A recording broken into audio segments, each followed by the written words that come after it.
Hello everybody! So today we will be covering the caro-kann opening and the many traps you can use as white, including my favorite traps which allow you to sacrifice many pieces in order to either checkmate or win the opponent's queen. Without further ado, let's get right into it. Alright, so what we're going to start with is the basic caro-kann opening. Very, very simple theory, right? So we're not going to play something like the fantasy.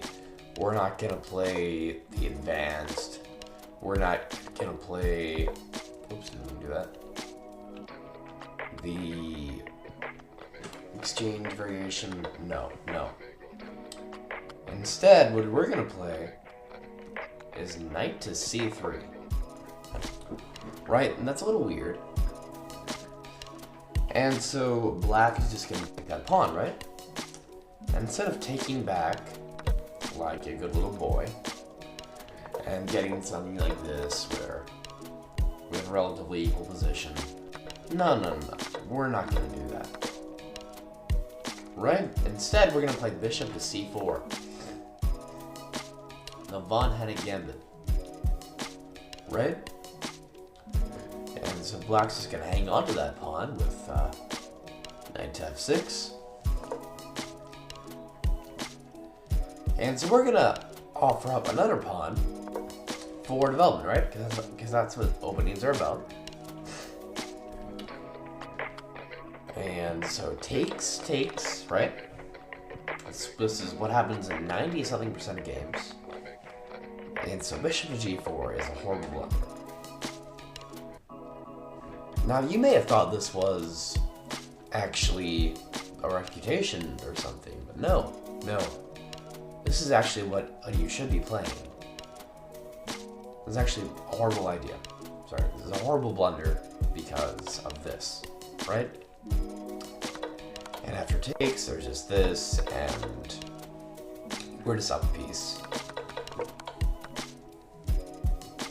Sorry, we're just up casting, right? So anyways. But the other thing you can do is play knight to e5, hoping for a nice little checkmate like that, right? Now, if your opponent is smart, but not very smart, they will attempt to defend that with bishop to h5. But we can sacrifice the queen again. Boom. And from here, if he takes, checkmate.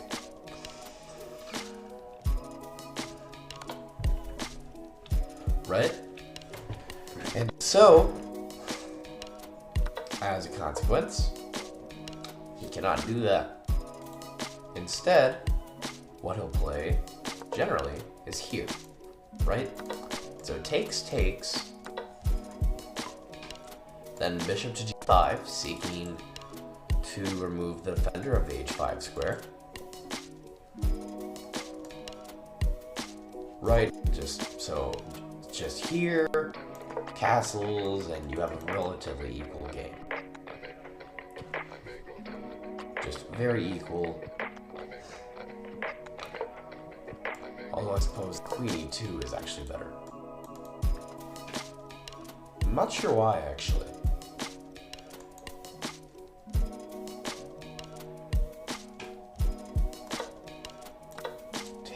Takes. Oh, you're just gonna get these out. I'm sorry I actually haven't learned much of this line where they do the best stuff. This is still relatively new gambit to me. Just thought I'd share that with you guys. But I'm going to share the tried and true advanced variation now. From here, bishop f5 and h4. Now, what's the idea behind that? It's that if he completes pyramid, which a lot of caro-kann players like to do, then this happens. The bishop is trapped. he is beyond fucked. Just completely trapped, and there's nothing you can do about it. Right? Although, don't even go for this if, say, you've done something like this before. And then he plays this. I mean, now there's still no point to it. No point to it. No point to doing this. Absolutely none. Because after this, it's just an awkward move. It's awkward.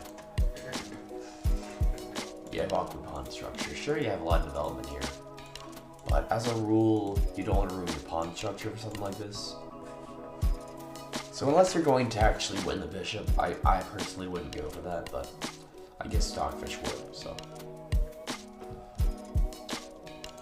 That is the tall variation that I just showed you. And the prior opening I showed you was the Von Henning Gambit. Without further ado, I shall be leaving now. Thank you guys so much. This has been Blunder Games.